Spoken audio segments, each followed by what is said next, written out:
And I believe this means we are live. Ladies and gentlemen, boys and girls, tech fans of all shapes and sorts and sizes and persuasions, welcome to another episode of the Monday Morning Tech Chat Show on the SGGQA podcast channel. I'm Juan Carlos Bagnell, aka Some Gadget Guy, the SGG of this terribly named podcast series, but the QA is the important part. Obviously stands for question and answer. So we like to go over the top tech news stories of the week. I like to hold my show on a Monday so we can look back at the week before, have a little time to kind of sort out what's going on with the news, follow up on different news stories that kind of play out over time. We want to see what's actually happening, not just get outraged by headlines on social media. And we like to do that in an interactive way. We like to do that in an interactive way, even when every platform and service and tool and audio configuration is actively working against us. At some point, the goal was always like we could maybe bring on a part-time producer or something like that, but it's just me. It's just me. And there aren't very many people who I think successfully run everything perfectly in every stream. There's always something that kind of falls through the cracks. I'd rather just host and talk about this stuff, but running all the hardware in real time. It's great. We're holding this show a little early on our Monday. We're already 8:13 in the AM because today is also WWDC. And I wanted to steer clear of Apple's Worldwide Developer Conference, give that a little bit of space. So we're going to run kind of a condensed show, now an hour 45, where we're usually running out to almost 3 hours as we talk about stuff that's happening. So I hope everybody out there had a lovely weekend. We just got back from our first travel tournament for softball. It was a crazy experience. Lex had just an awesome time. She was running around a hotel with a bunch of 8 to 10-year-old softball players just wreaking havoc. They had to sign a code of conduct when we checked in at the hotel. They're like, hey, so you're with the softball team. And you're like, yeah, we're really excited. And you're like, oh, okay, well, cool. We need you to sign this piece of paper that you're not going to disturb our other guests. And I don't know that that was accomplished, but we did sign the piece of paper. So, like I said, I hope everybody out there had a good time, had a good weekend, got a little downtime, got a little unplugged time. We were like out in the sun watching girls, just like, again, I've said it before and I've said it again, but it continues to impress the level of athleticism and the speed of which a game like softball can be played by kids so young. In this tournament bracket, I don't think any of our players have yet turned 10. And I guarantee you that these kids would have absolutely demolished my middle school Little League teams. Give it another couple years, and I think they probably will be playing the sport at the proficiency of my JV baseball, high school baseball teams. I just the specialization, the training, the coaching, it's next level. And it is really impressive to watch. So, let me get this out of the way.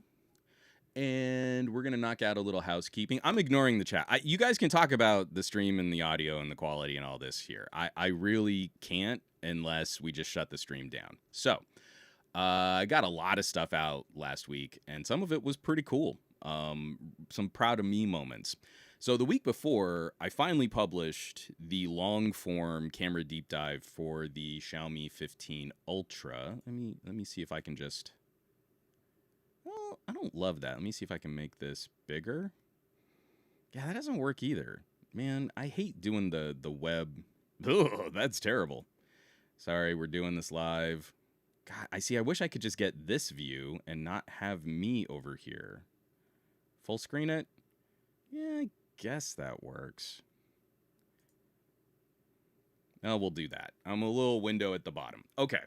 So, last week, we got out the Xiaomi 15 Ultra camera deep dive, and so I also did the public cut-down version, the camera conclusion, the Xiaomi 15 Ultra, a little less ultra than last year, and my cut-down version is still like a 9, almost 10-minute video, just kind of talking about the overall experience.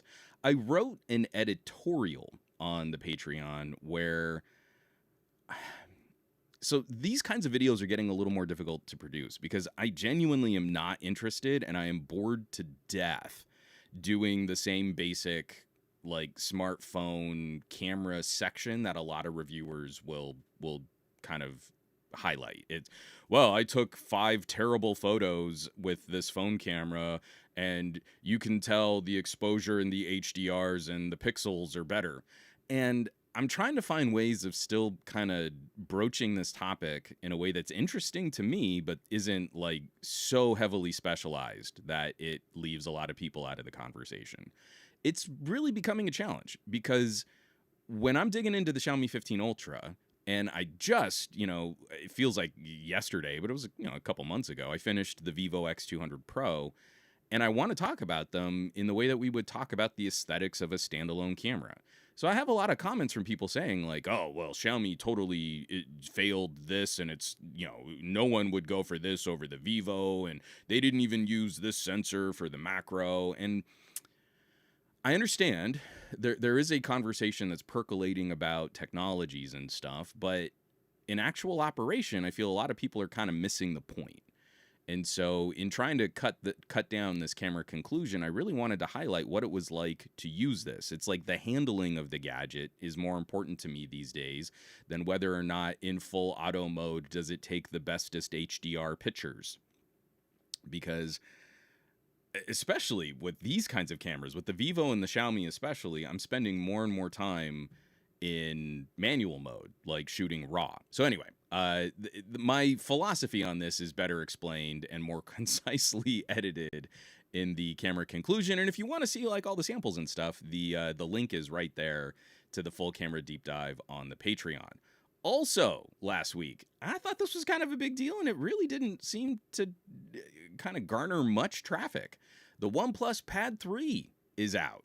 I'm spending some time with this gorgeous new OnePlus tablet, and it really is like we're getting to that point, like looking at Android tablets that could easily give like laptops a run for their money. We're finding more and more ways to emulate some of the functionality and flexibility from like a Surface laptop. Not Surface laptop, Surface Pro, Microsoft Surface Pro. And it's very encouraging to see some of the changes coming from Android and then some of the changes coming from OnePlus that are better facilitating that. But at the end of this, it's still like, it's a competitor that puts Samsung and Apple totally on notice. Yes, there are some reasons why you might want to spend more to get a Galaxy Tab or an iPad, but you're spending increasingly more to get those two options for very, very specific reasons. Again, like I think a lot of folks in my audience would point to something like Samsung DeX, right? Well, you've got to spend a lot more to get DeX. And is that something that's really going to improve the experience enough per dollar over buying the OnePlus? So it's a lot. There's a lot going on. Then I also wanted to highlight this little guy. This actually turned into a sponsored video with the folks over at Geekom. This is the Mini Air 12 PC Teardown. And I have the big question, is it worth spending more on build quality? Now, whenever we ask a question, there's sort of like an implied answer that we're trying to lean towards. And I think there is a healthy number of people out there who might say no. We're talking about one of the least expensive PC builds in any of these little mini manufacturers' portfolios. It's an Intel N150, formerly what we would have classified as some kind of like Celeron kind of CPU. And if you're looking at something that low power, you probably are working with a modest budget, or you're trying to stay under a certain dollar amount, and maybe it doesn't make sense to spend more on that kind of chip. But the folks at Geekom really wanted to highlight build quality. And if you're looking at running like a little mini headless server, media server, some kind of home management server, you just need a student PC. This is the same kind of chip that's in my daughter's school laptop. I mean, it's perfectly capable of knocking out real basic student and home computing kinds of situations. But if you spend a little bit more, you do get build quality that might help the system run a bit longer. So, that would be cool. I don't know. I think it's kind of a tricky place. We're all looking at prices climbing and component costs and global instability in the markets and blah, blah, blah, blah, blah, tariffs. But if you're going to buy something inexpensive, maybe you shouldn't buy something cheap if you're hoping it'll last a little bit longer. Michael C saying, I can live without a desktop mode so long as I have screen mirroring, which, again, on that OnePlus, we definitely did have that. Yeah, Dave Burns. But that OnePlus battery, OnePlus betrayed me. And then he's saying the OP charging is one of the biggest pluses. I mean, it is wild to me that we still don't have actual fast charging on products from Google, Samsung, or Apple. And I didn't even bring this up in my OnePlus video. I didn't feel like kicking Google while they were down. But Galaxy Tab, beautiful piece of hardware. It's one of the things that I think Samsung still does very well. An iPad. It's kind of the industry standard tablet, right? If you're in the market for a tablet, you kind of start your shopping with the idea of an iPad. Where's Google? The Pixel Tab was kind of this limping into the market. They had an acute idea where you could turn your tablet into a smart display. I feel bad. My mom really likes her Pixel tablet. So I'm not saying if you own a Pixel tablet that your tablet is not good. What I'm saying is, where was the follow-up?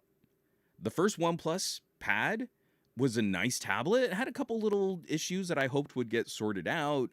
Rocking that great Dimensity chipset. And then they came out with the Pad 2. Pad 2 is right in front of me. Pad 2 is a monster slate. Then they came out with the Pad 3. And the Pad 3 is even better than the Pad 2. I mean, we're seeing the evolution. So there's the Pixel tablet and then nothing.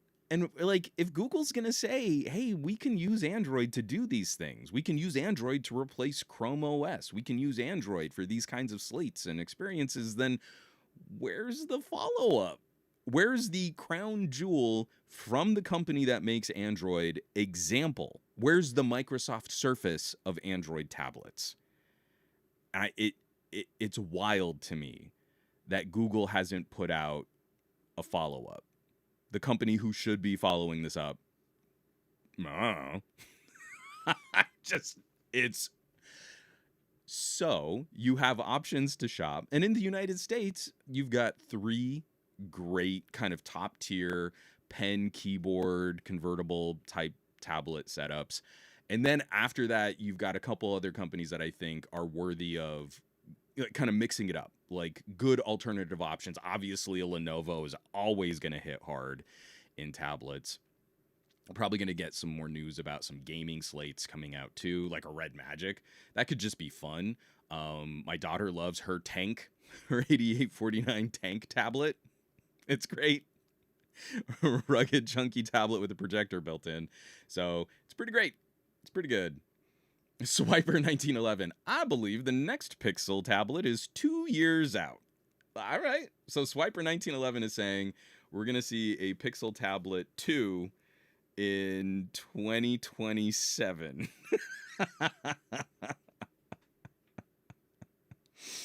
I love it. I love it. Or Dave Burns. Juan, a follow-up tablet doesn't increase shareholder value. Line must go up. Line must go up. So then I just wanted to wrap this up. Everything is going way slow right now. I'm trying to get like links updated and stuff. I wrote this other editorial, and I'm not trying to trash the individual companies that have sent me these products to review, but I'm probably not going to finish reviews on them. Let me flip this over. On the Patreon, and I don't know if I'll publish this publicly. This is me being cranky again, and I don't know. Sometimes it makes sense, sometimes it doesn't. But the article title is "This Gadget Could Have Been an App When AI Marketing Wrecks a New Product." Now, this is not something as egregious as Humane, the Humane Pin, or the Rabbit AI weird little doohickey thing, which both of those things could have just been apps on your phone. In the same way that I get real persnickety about selling people 4 or 5 different methods of computing that all kind of accomplish the same thing. Like maybe you have a couple phones in your household, a tablet, a laptop, a desktop, and they're all computers. Um, I'm getting really anxious about all of the potential avenues for e-waste when it comes to accessories. And two of the accessories that I'm kind of taking a look at are these little memo recorder things. They're both these really cute ideas. Like it's something wafer thin, like it's 2 or 3 credit cards stacked on top of each other, super, super, super sleek. And it's got little microphones and it's got a battery. And if you had shown that to me, like, I don't know, 6 years ago, it would have blown my mind. You can record decent quality audio. It's a memo recorder. You can pop it off, just leave it somewhere and you can use it to like record meetings and notes and stuff like that. But the big marketing push is on AI.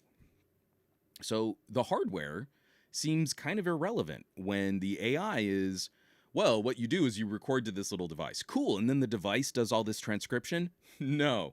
Then the device transfers the audio to your phone. And then you're like, oh, cool. So then the processing power on my phone works with the microphones on this little memo recorder, and I can get meeting summaries and transcriptions and stuff. And then they're like, no. So once it's transferred to your phone, then they upload it to the cloud and a server will work on that audio. So what if I don't have good data? Or what if I'm in a poor coverage zone? Or what if I just don't have company Wi-Fi or something like that? Well, then it doesn't work.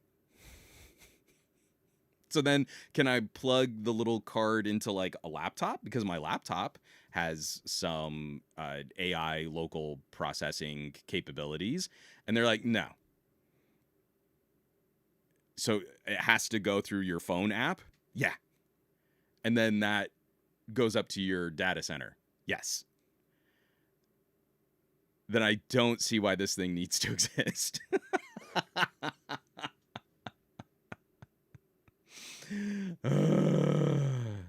So again, I'm trying not to be super cranky, and one of the companies I really like working with,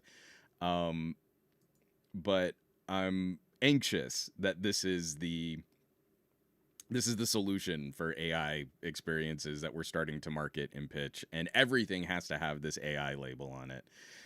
I don't know. It's so rough. Again, Dave Burns, shareholder value 1. If I can't trick private equity to buy my company, what even is the point? Line must go up. It's pretty great. Oh, Bradley Larcher, no joke. If only Huawei was available in the US, they just released a new tablet. I miss Huawei so much. It's like I'm putting them, I know I could import one, and I really just don't want to keep importing devices that I can't do anything with, adding to my e-waste graveyard here in my office. It's pretty brutal. I mean, I really just don't have much. I know we're going to be seeing like Pixel 10. Pixel 10 is probably going to get announced, I don't know, late August, maybe shipping out pretty soon after it gets announced, early September, something like that. And I just don't know that I care that much. I don't think Samsung is doing anything remarkable. Apple is definitely coasting. Every time I pick up like a Vivo, an Oppo, a Xiaomi, an Honor, I like to steal the Honors from TK when he gets to play with Honor. Like, you just look, you're like, they're doing such cool stuff. And what are we doing here? We're cycling on like the 4th, 5th, and 6th years of the same general stuff. It's just, I don't know. Barry Johnson.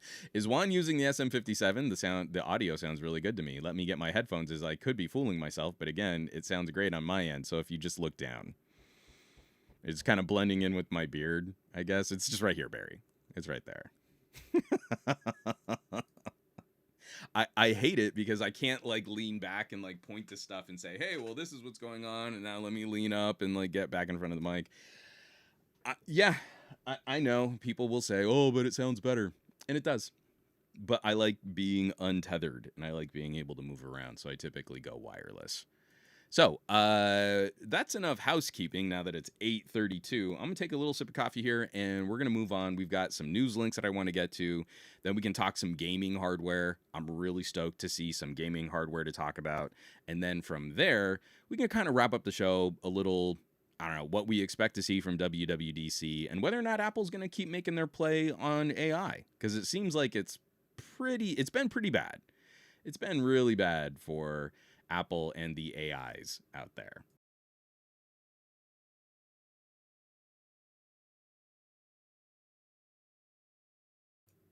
Okay, so everything we're going to be talking, everything that we're going to be talking about, and everything that we've talked about up to this point is available on this week's blog post on somegadgetguy.com. All of the links and show notes, you can find that there.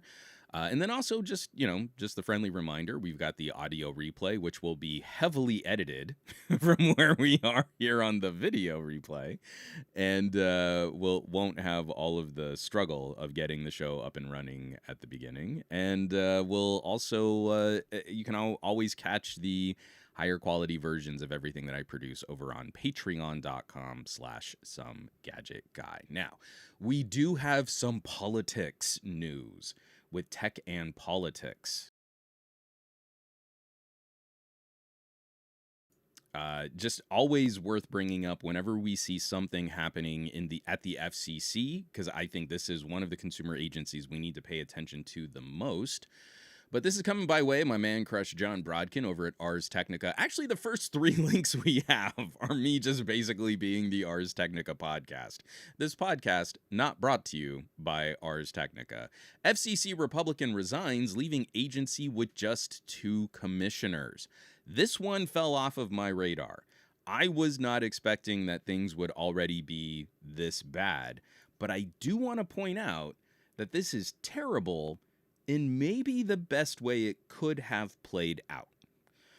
When we went from the Ajit Pai FCC, and then we switched over to the Rosenworcel FCC under the Biden administration, we spent almost 3 years fighting to get the FCC out of a deadlock vote. We had 4 commissioners, 2 were conservative, 2 were liberal, and nothing happened at the FCC for years. And the first person that we nominated to fill that last position, the Republicans fought and fought and fought.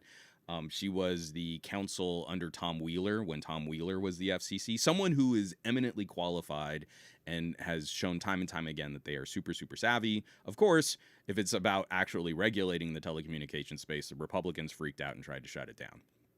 So now we get to the second Trump administration, and you would think, yeah, let's just pack the FCC full of conservatives. Rosenworcel stepped down. We've got Carr as the chairman of the FCC, and it's hilarious that, yeah, the liberals left, but also some conservatives did too. So now there are two individuals at the FCC, and one is liberal and one is conservative. So we're back to FCC deadlock on any vote that might come through. Let me go back into screen sharing this here. Democrat Jeffrey Starks announced in March that he would leave in the near future, and today he said that Friday will be his last day. This was back June 4th, so this was last Friday. Stark's departure could have given Carr a 2-1 Republican majority, but it turns out Republican Commissioner Nathan Symington will leave at the same time as Starks. Quote, I will be concluding my tenure at the Federal Communications Commission at the end of the week. It has been the greatest honor of my professional life to serve the American people as a commissioner.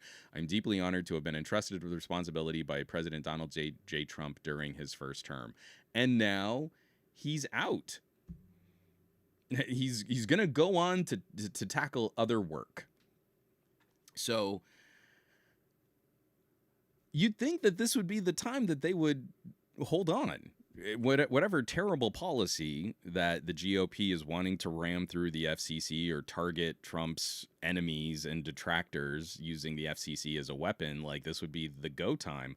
Now, I genuinely believe that unlike the Biden administration's nomination, that Trump will be able to pack this FCC a lot faster than it took us on the left getting one commissioner into this position at the FCC. So we do have to continue watching like what's going to happen. It's almost always been universally terrible for business and for consumers whenever the FCC gets kind of leveraged into this retaliatory role. Oh, we don't like what you said about the president, MSNBC, so now the FCC's gonna fine you. And right now, at least, they're locked up. So anything that could come as some kind of retaliatory regulatory measure is still going to be blocked. But that's not going to last for very long. I would imagine by the end of the year, we'll probably have a 4-1 majority of conservatives, if not a full 5-0, if they just get rid of the last liberal at the FCC. So that'll be fun. But at least for right now, it is a total cluster poop. That's not a saying. It's a total mess, and at least it's a mess that's going to delay some of the worst stuff that could be problematic in the near future. Michael C., there are supposed to be 5. There are supposed to be five individuals serving at the FCC as the top commissioners, yes. And usually it's 3-2. You know, so whatever administration is in power, then the leaning of the FCC will sort of support the current presidential administration. We had 4 split 2-2 at the FCC for most of the Biden administration. So even when they were saying like, oh, well, we're going to bring back net neutrality, it took us 3 years just to get to a place where we could vote on that. Again, every time we say like, hey, we're about to do this, broadband funding initiatives, we're going to bring back net neutrality, we're going to look at all of these other situations, we've only ever had it like net neutrality, we had it for about a year under the Obama administration, and then we lost it. And then we kind of got it back, but again, not long enough to actually see policy derived from that kind of regulatory practice. Like, it's not been entrenched long enough, and we keep playing this game of like, maybe it's a presidential decree that will grant the FCC the authority to regulate this space. And we talked about the court case that was going on where, because of the telecommunications lobbyists playing games with words, it seems that one of the more conservative circuit courts likely rules that the internet is not a telecommunications service, it's an information service, because of these definitions on telecommunications and information and whether or not something is transformative. And so a phone line is considered a telecommunication service, and that should be regulated like a utility. The internet, where your phone now lives, well, no, that's not. That's an information service, and it shouldn't be regulated nearly as strictly, which makes no sense at all. It's a terrible specious argument, but that's where we're at. And I think that kind of stuff is going to get further entrenched with this current political climate.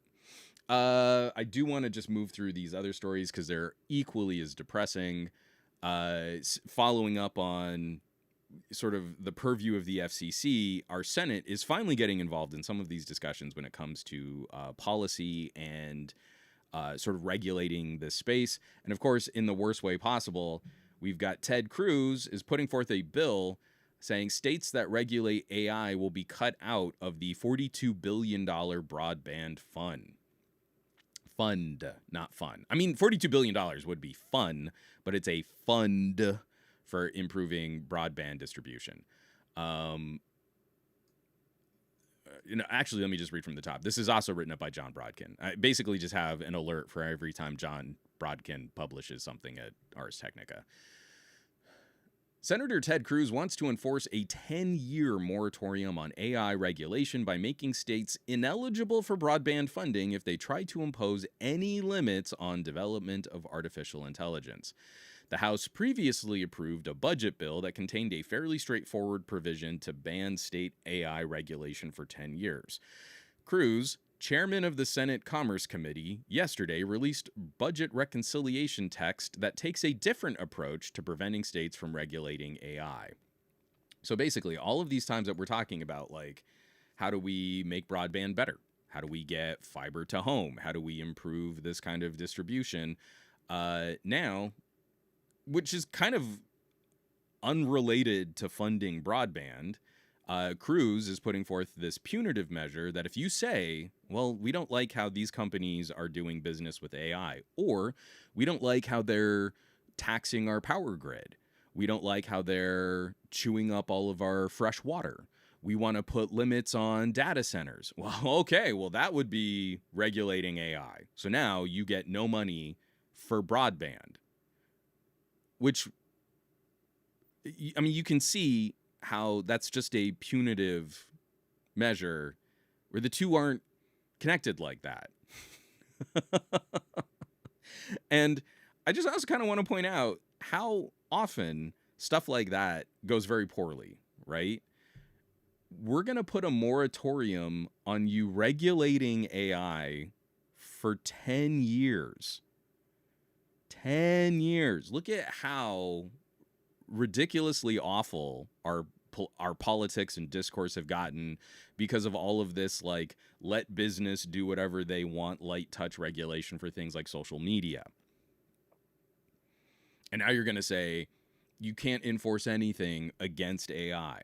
You want AI to rip off all of the work of artists? I wish it were different. I wish that AI wasn't just stealing everybody's work, but can't I mean, there's a moratorium, 10 years. You can't do anything to stop AI companies for 10 years unless you just want to, sacrifice all this money that could have been going to helping your infrastructure and your broadband lines and your nodes, all that fiber. I wish it were any other way. So yeah, it's frustrating because, like, we call this stuff out. The subheading to this is Cruz attempt to tie broadband funding to AI laws called undemocratic and cruel, and it is undemocratic and it's cruel. And the American people have paid for better broadband infrastructure several times over. We had all those initiatives like 15 years ago to try and get fiber to home. And if you really look at how much money has been poured into every level of local to state to federal government, we should have had fiber to home by now. But instead, why do that when you can, I don't know, spend hundreds and hundreds of millions of dollars launching satellites into low Earth orbit that are always going to decay and fall out of low Earth orbit so that you can kind of have some DSL style speed? Isn't that what you really want?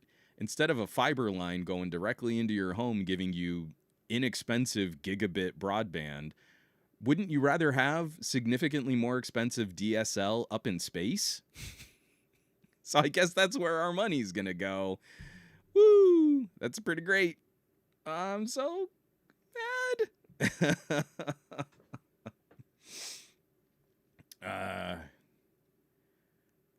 Oh yeah,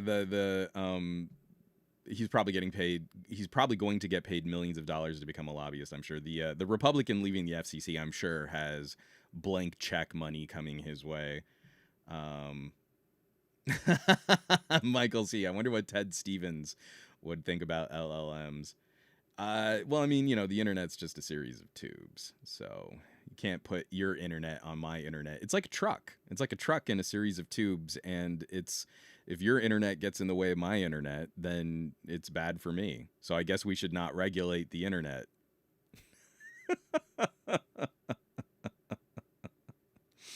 I love it. I love it. All right. One more. Actually, no, I'm sorry. I do have two more. This is just hilarious to me. These were literally a day apart in my news feeds looking at Google's court cases. There are so many, I'm having a hard time keeping track of all of Google's court cases and regulatory actions. So moving this one up here, this is written up by Ryan Whitman. Whitwam. I promise I am actually good at talking. Google settles shareholder lawsuit, will spend $500 million on being less evil.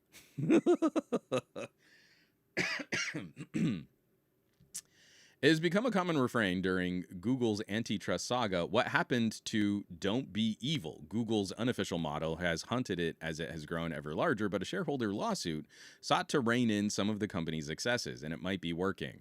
The plaintiffs in the case have reached a settlement with Google parent company Alphabet, which will spend a boatload of cash on comprehensive reforms. The goal is to steer Google away from the kind of anti-competitive practices that got it in hot water. I'm not going to read through all the rest of this. Again, I love how Ars Technica cites information. So I would highly recommend in the second paragraph, they've got a link to Bloomberg Law where they've just hosted the terms of the settlement. So just read that. $500 million over the next 10 years on reforms. Company will have to form a board-level committee devoted to overseeing the company's regulatory compliance and antitrust risk. The group will report directly to CEO Sundar Pichai. There will also be reforms at other levels of the company that allow employees to identify potential legal pitfalls before they affect the company. Now, this is a nice touch. I do like seeing some kind of internal market-driven. These are the shareholders saying, Google, you keep screwing this stuff up, and we were just riding the gravy train, but then you kept doing dumb stuff. And again, like Apple probably needs this kind of internal oversight. We're your investors. When you say line must go up, it's to make us happy because we own stock. We own a part of your company. So we would like you to not keep doing things that will make your stock valued lower. We want your company to be worth more, not worth less. And these are kind of moves that we think are really stupid. So then the next day, I catch this story directly from Reuters, written up by Jenna Green. Google takes a gamble in class action jury trial over cell phone data use. I love it. I love this so much. Just the opening paragraph of this is hilarious. Class actions rarely go to trial, which is why a case against Google is proving to be an outlier. The tech giant is defending itself before a jury in Santa Clara County, California Superior Court in an $800 million lawsuit by Android smartphone users who say Google misappropriates their cell phone data. A jury of 8 women and 4 men was seated on Tuesday in what lawyers is expecting to be a 3 to 4 week trial with opening statements kicking off on Wednesday. The stakes are high, but the class, which includes an estimated 14 million Californians whose mobile devices use Google's Android operating system, is in some ways just an appetizer. The same plaintiff lawyers from Corinne Tillery, Bartlett Beck, and McManus Faulkner are litigating a parallel case in San Jose federal court covering Android users in the other 49 states with billions of dollars in alleged damages. So at a time where confidence in Google is at an all-time low, and they have not been doing well in these types of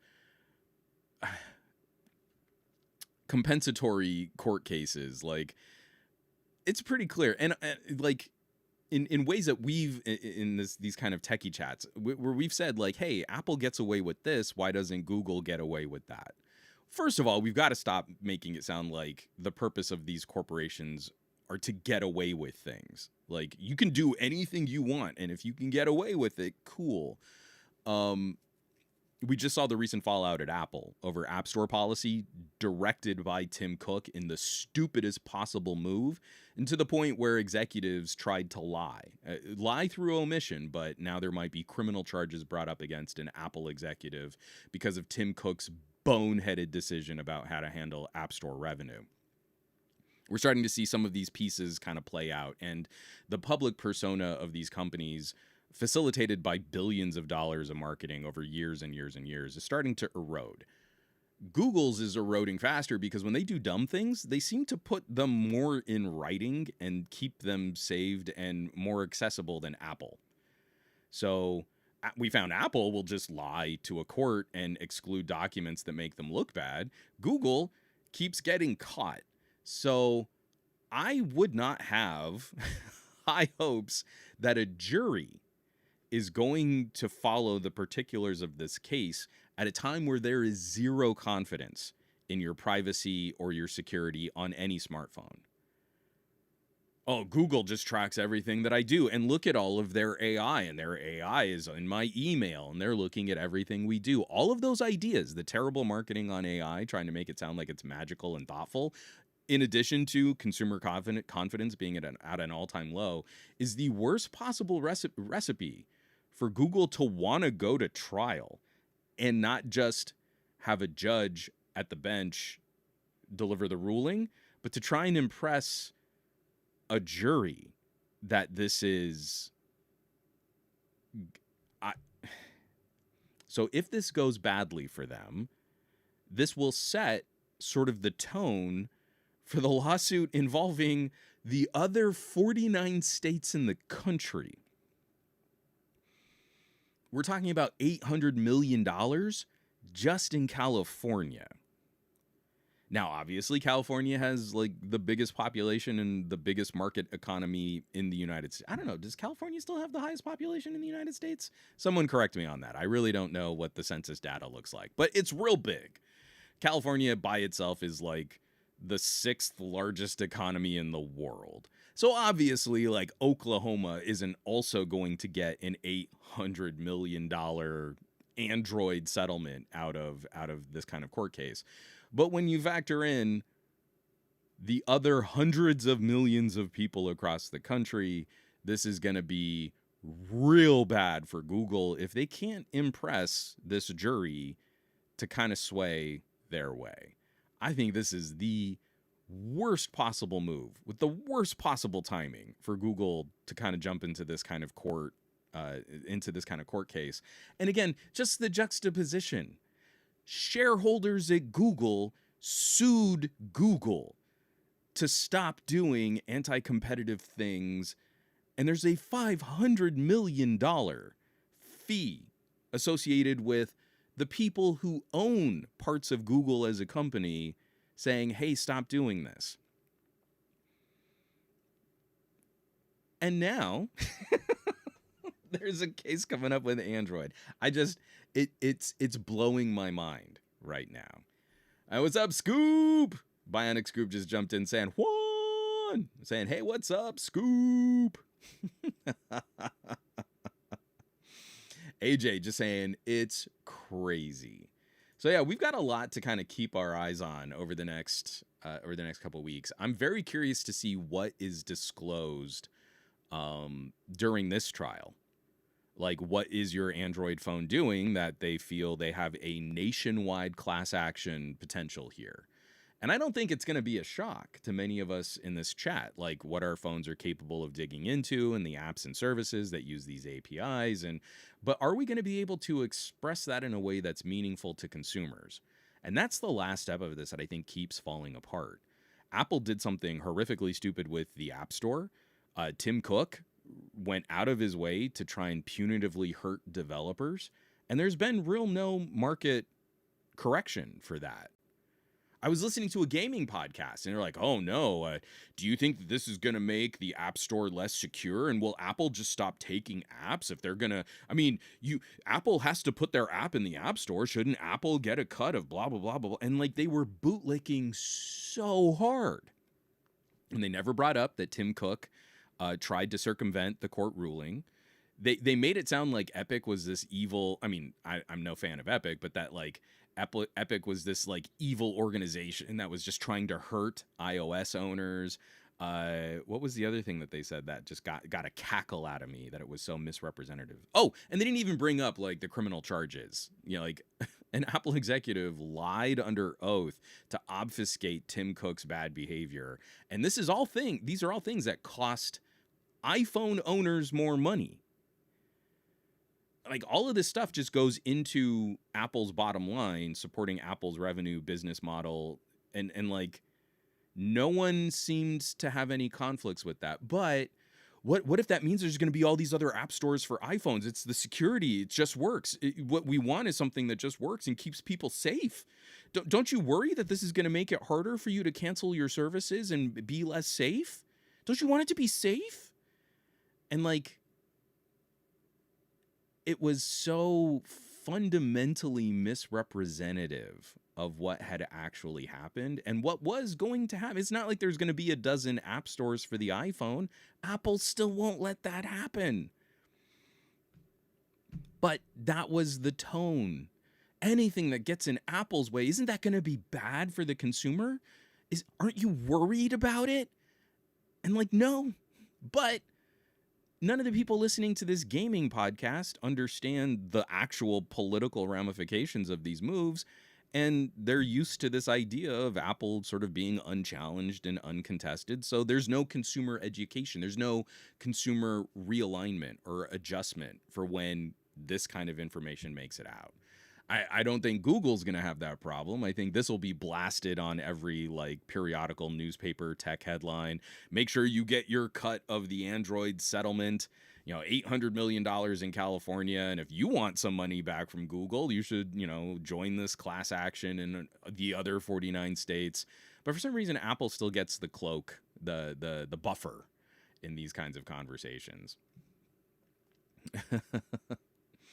Oh, Michael C., again, it's all wrapped up in that same kind of my team, your team.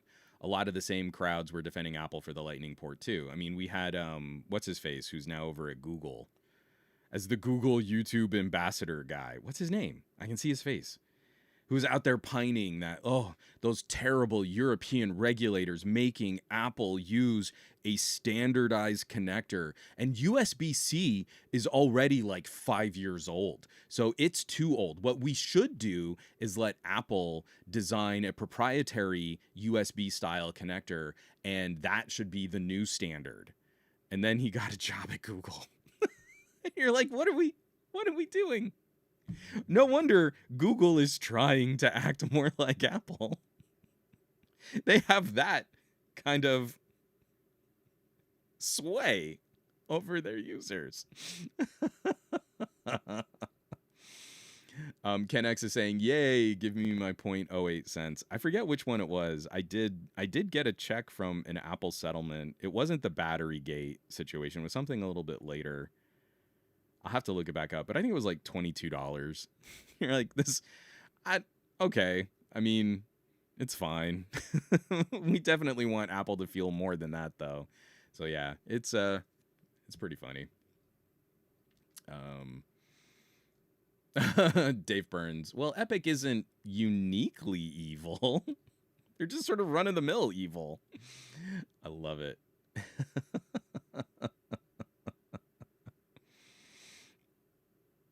All right.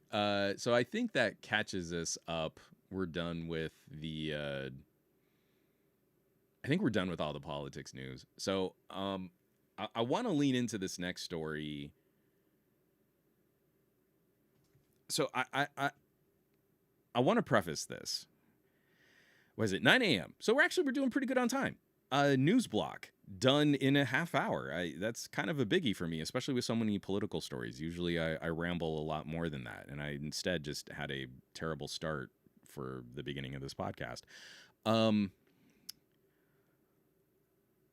I have an embarrassingly... Yeah, I think it's embarrassing. It's my relationship with Nintendo cratered somewhere around the N64.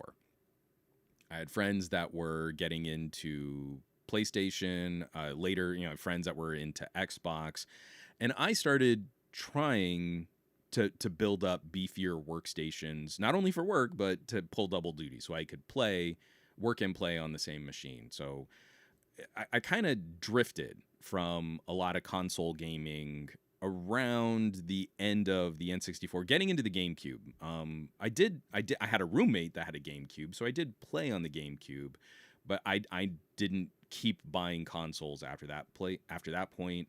There was a huge window, and then my wife actually wanted to pick up a PlayStation, so we got a PS3.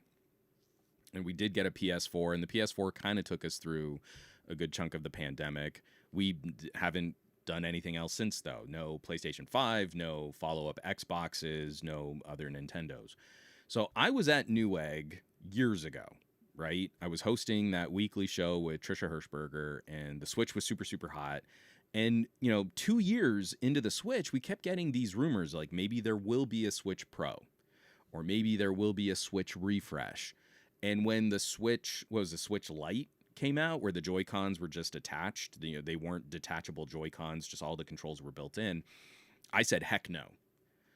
I was concerned about things like JoyCon Drift, and the idea of having those controls built directly in with no real ability to repair them was just a no-go. So I said to myself, hey, I'm going to wait.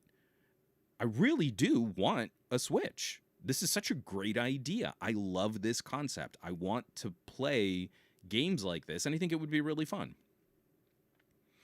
But I held out, and I was like, I'm going to wait until we get a Switch refresh, something a little bit more substantial, or a Switch 2, something like that. And I had no idea that at the time it was going to be like another 5 years.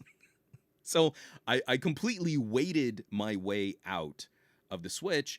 And in the middle of that, Android gaming has gotten really good.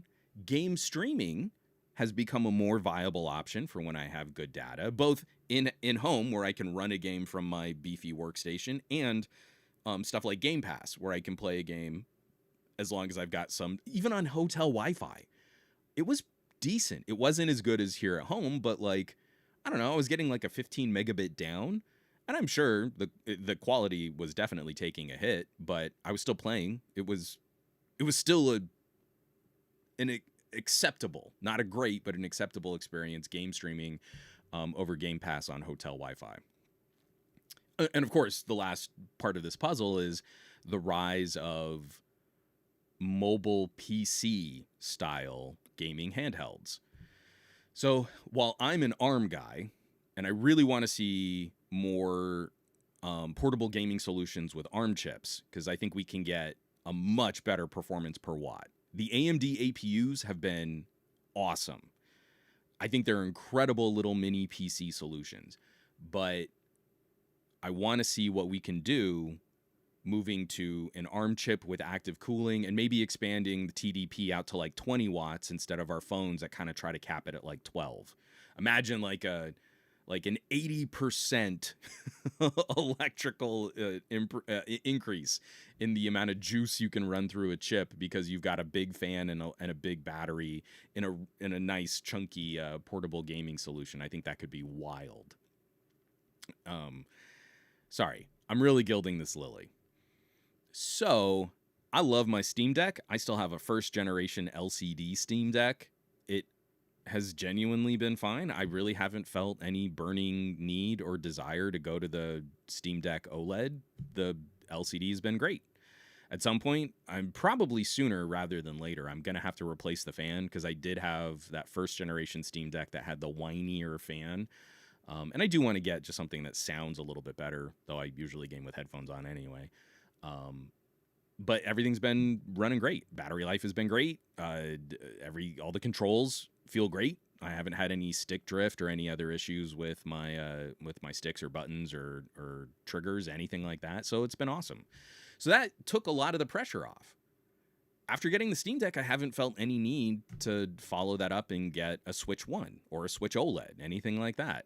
So the Switch 2 comes out, and I genuinely believe that what we see in the Switch 2 is a product that was probably finalized 2 years ago. It feels to me, looking from the outside, that this is a product about 2 years out of place. What NVIDIA has crafted in the chip on the Steam Deck sounds like something that would have been a monster about 2 years ago. I think Nintendo kind of slow played the finalization of this product, and there are a lot of decisions that look not like how we would make something today.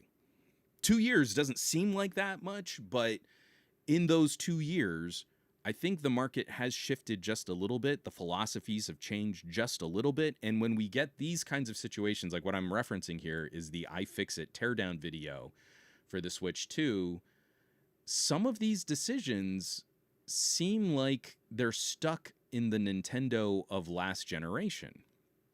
So I would highly recommend, this is an 11-minute video, and it's a proper teardown. I do not spend time anymore with like gadget destruction videos, like, oh, we'll show you what's inside, and basically they just break something, or let's try to bend it.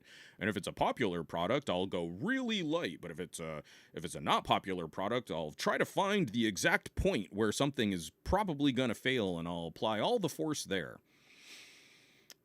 I'm not bitter. I hate gadget destruction videos.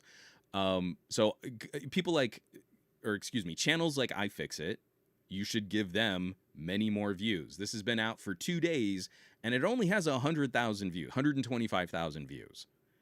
This is the real analysis of what's inside a Switch 2, how it was assembled, how it was built, how it can be disassembled or repaired. And so many of these decisions look like Switch 1. It's got a very poor repairability score from iFixit. And then I look at my Steam Deck LCD, which isn't as easy to disassemble and tinker with and upgrade as the Steam Deck OLED. It is still wildly more repairable than the Switch 2. It is still significantly easier if I want to rip out the SSD and put in a bigger solid state drive. It is so much easier to get in and mess with things inside of it for when I do eventually replace the fan on my Steam Deck. It is very clear like how to get at those components and get those things fixed. So I do like the title of this. JoyCons still need work if you catch our drift.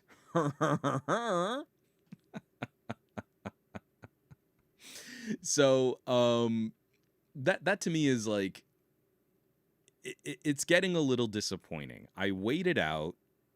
I was sort of tangentially curious about what Switch 2 might bring to the table.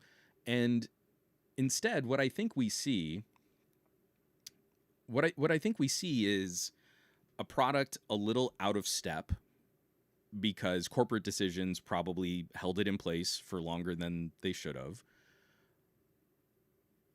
And the rest of the market is scaling rapidly. So bringing up points like this, like for example, if we really get into silicon, right? I am not qualified to give you the tech potato on this. Like if you want to catch Dr. Ian and he can break down like different cores and fabrication and all these different things. But NVIDIA is kind of showcasing Switch as their ARM play. This is the first step. They will probably have a partnership with MediaTek. They have this ARM play with Nintendo. ARM is the future. Lower power, higher performance, better performance per watt. So we've been trying to do these things like roughly how powerful is the Switch 2 versus these other players. And when you look at the components on this NVIDIA chip, sure, I mean, like, okay, I want to take the Switch 2 versus, oh, it's downstairs. I don't have it up here. Dang it. So we can take the Switch 2 versus something like my Vivo X200 Pro. The Vivo X200 Pro is a phone running a Dimensity 9400, a little SoC, a little phone chip. Now, the Switch has more CPU cores than the Dimensity, but the Dimensity has 8 more powerful CPU cores than what's in the Nintendo Switch 2. I believe the Nintendo Switch 2 is doing something like 12 A78C cores. The Dimensity has 4 X cores and 4 720 cores. So those A720s are more powerful and more power efficient than the A78s that are in the Switch 2. A78 kind of takes us back to like 2021, 2022 in terms of how new and how relevant those CPU cores are. Oh, but of course, we're talking a gaming platform, right? So why would we care about the CPU performance as much as the GPU performance?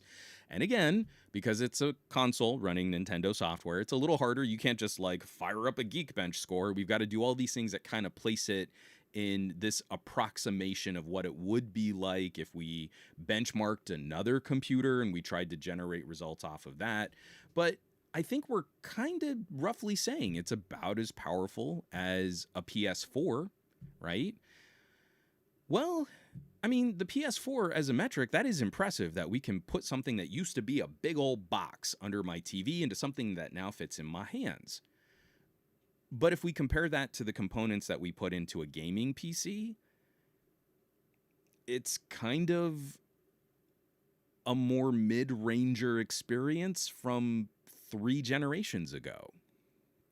Some people are saying that the GPU performance of the Switch 2 is likely closer to something like a GTX 1050 Ti or a 1060. Well, now we bring that back to modern day phones. And how powerful is the GPU in the Dimensity 9400? It's roughly as powerful as a 1050 Ti. Now, the GTX 1050 Ti graphics card had a TDP of 75 watts. My Dimensity peaks at 15 watts to run the phone, the screen, the modem, the radios, the CPU, the GPU, and it can do all of that on a tiny little phone battery at around 15 watts. The GPU, the 1050 Ti, by itself was a 75 watt part. So if that's what's in a Nintendo Switch 2, or the performance is similar to what's in the Switch 2, that is remarkable. That is fantastic. But then we can immediately look at a phone, and a phone out this year is already as powerful or potentially more powerful than the Switch 2. So what happens next year? In 3 years, with just iterative, just minor improvements to our phone and mobile chips, what should we expect? I do not believe the Nintendo Switch 2 is going to have anywhere near the same kind of longevity as the Switch 1. And as soon as someone starts tinkering with that ability to maybe pull software off of the Switch 2 and emulate it on other hardware, give it about 2 generations of SoC updates on phones, and I bet you mobile devices will be able to directly compare, if not beat, the Switch 2, emulating the Switch 2. Fire up an Android tablet and run in a virtual version of a Nintendo Switch 2, and still, even with all that overhead, still kind of match or best the experience. So this to me becomes that kind of radical pacing. When we see how the Nintendo Switch 2 disassembled, what it looks like inside, the decisions that they've made, how many adhesives and stickers, how much stuff is glued into the device as opposed to being easily popped out or swapped or repairable, it doesn't seem like Nintendo has learned the lessons that the Steam Deck brought. The Steam Deck brought this kind of open, have at it attitude. You want to make different backplates? Go for it. You want to make these different accessories? Sure. You want to swap out the internal storage?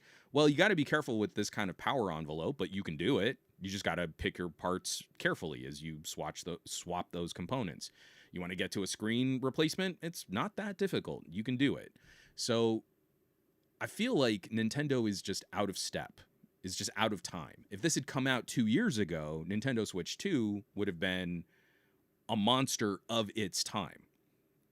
NVIDIA would be patting themselves on the back, and this is the next platform for DLSS and all of our frame generation technologies and upscaling tech and the ability to do this and to do that and HDR support. It's going to be amazing. But we started with the Switch 2, and it's got a pretty good LCD. It's not great. So if you had the Switch OLED, maybe that looks like a little bit of a downgrade, depending. I just don't feel like there's anything here pulling me back to Nintendo as a gaming experience that I want. What kills me is I miss Mario Kart. I do. I really wasn't super into the newest incarnations of Zelda. So Breath of the Wild, that's not my style of Zelda. I don't vibe with that. But I did miss Mario Kart. I'm always down to kind of play another just sort of platformer. I really want to mess with Metroid. but I don't know that I want to do all that to the tune of like $450 for the hardware to run those experiences. And Nintendo doesn't seem interested in bringing. I know why. I mean, it's how they make money, but they don't seem interested in bringing those experiences to anyone else. So, short story, incredibly long. I would highly recommend checking out this 11-minute video from iFixit, and you will actually see what's going on inside this thing, as opposed to people like just tearing one apart or kind of, speculating on what it might be like to repair. This is a great breakdown going through the JoyCons, looking at the potential for JoyCon Drift, which looks like it's still going to be a thing. Looking at the cooling, the internals, the motherboard, the sockets, and what it's like to take it apart and put it back together. This is real work. This isn't just YouTube influencer schlock. This is like a video that can entertain and educate, which is in short supply these days. We should want more of those kinds of videos. Let me take a drink of coffee. We got some comments here. I was bringing up Nintendo and Switch, so we got to talk about Switch 2. I would love to hear, as I am sipping some coffee, I'm not trying to harsh anyone's buzz, because for me, the excitement is the games. You're finally getting that new Mario Kart. We're finally hearing about Metroid. That's the exciting stuff. That's the stuff that I wish I could participate with, but because I'm such a hardware nerd, I keep looking at this thing going, well, maybe this isn't the hardware for me. Maybe I now need to wait for a Switch 2 refresh. Like, I waited with the Switch 1, and instead of getting a Switch 1, I went 7 years and never got a Switch. And I fear the same thing is going to happen to me here, too. I'll wait 2 years for a Switch 2 OLED, and then be like, oh, but 2 years... now I can get this awesome Android gaming handheld, or I can get this other amazing Xbox gaming handheld or PC gaming handheld, because that's what we're going to talk about after we get through the comments here.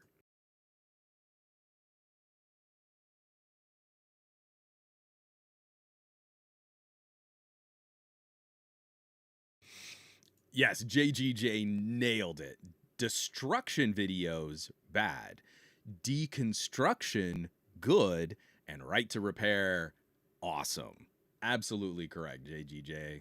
But again, I feel like I like the vibe and I like the tone better. Show me someone who is knowledgeable taking this stuff apart, not just someone who's looking to like break something. And I just find it calming and reassuring and interesting and fascinating. And I don't know. I know I'm an old, so it kind of sucks. Michael C. was right there with me too. The last Nintendo console I owned was the N64. My mom has a Nintendo Wii. That's kind of cool. I use it to play GameCube games occasionally. Some people talking about like charging tech and lightning cables and connectors and stuff still too. Yeah, it's wild seeing how many people are still out there. There was a mom out at the softball game and like her phone died and it was like, oh yeah, I've got a battery. Do you want to try and charge it? And she didn't have a cable. And she had a lightning connector. Oh no, no one had a lightning cable. It was crazy. I was actually expecting someone else to be like, oh yeah, I've got one. And they're like, oh no, I have the other new cable connector now. It's like, wow. I really thought Apple people would have held on to that just a little bit longer. Michael C., I think my next computing purchase will probably be a refurbished Steam Deck of some kind.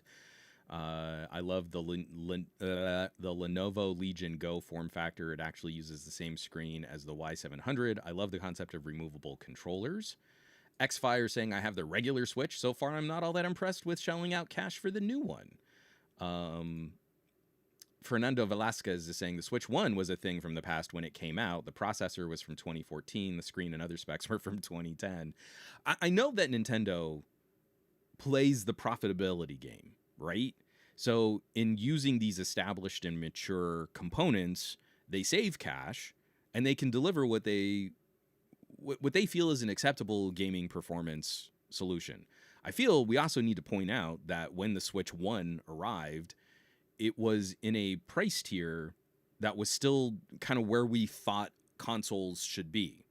The Switch 2 is arriving at a significant price hike over the Switch 1, and we know that it's got tech that's kind of a couple years out of date. I actually don't have a problem. You know, when I bring up these points, like if you get a phone from 2019, pick up a Galaxy S10 or an LG V50. The chip in those phones, the Snapdragon 855, was the turning point. It was the last year where we were kind of all LTE. There were a few phones out there that tacked on different modems that allowed for 5G capabilities, but on the whole, we were still mostly peak LTE. The Snapdragon 855 is overkill powerful for most people's needs today. And that was 6 years ago. That chip is still a beast. There are mid-ranger chips that are still failing to pace the Snapdragon 855. So, if we build a gaming platform around that era of tech, from like 2019 to 2021, that window, because again, A78 cores, I don't know that we used them a lot in phones. We kind of then shifted to the X and the A715 in our phones and our tablets. But you could definitely build a remarkable, powerful, high-quality gaming experience using those kinds of components. Hopefully you're saving cash. NVIDIA is probably using a better foundry fabrication process than what we had back in 2019. I actually don't have a problem there. You can tell your developers, this is our platform, these are the power envelopes, these are the expectations. It's an order of magnitude more powerful than the Switch 1. NVIDIA is going to dump on a bunch of these APIs and systems that you can use, like frame generation and upscaling technologies. So now you know these kinds of core features are available to your games. Developers know what to expect. But you got away with that for so long on the Switch because of how little competition there was for mobile. And there's going to be way more competition for mobile gaming for the Switch 2. And every year, a company like a Lenovo is going to put out a refresh on that gaming hardware. So Nintendo can't. I just don't see how they can hold on to the same. The idea that this is the only place where you can play Zelda and Metroid and Mario, that's their argument. But I don't think that can last nearly as long as Switch 1. I think this is going to have a much shorter life cycle before consumers are kind of are tapped. And especially with game prices going up too. So again, I feel like there's a great argument. You can go and pick up an inexpensive mini PC for like $300 and have a reasonably good gaming experience that would definitely rival my Steam Deck. You pop it onto a TV and you can have like a Steam box again, and you didn't have to do much other than install Steam OS on a mini PC.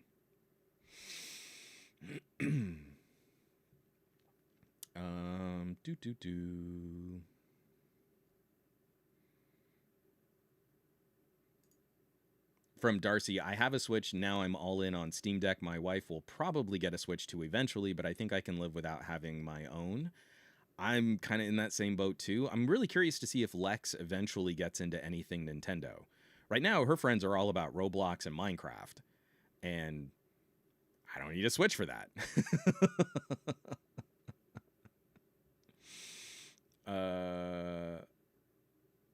Oh, Dave Burns is talking about, like, you know, the Switch 1 put out a Maxwell GPU when the 2000 series was firmly on the way. Nintendo titles usually aren't the most graphically intensive, so I wouldn't let hardware hold you back, but they're basically just first-party machines, IMO. I think this is their play. Again, thanks to NVIDIA, not Nintendo, but thanks to NVIDIA, they're trying to say, hey, we can now carry beefier PC-style experiences, like Cyberpunk, right? That's pretty decent.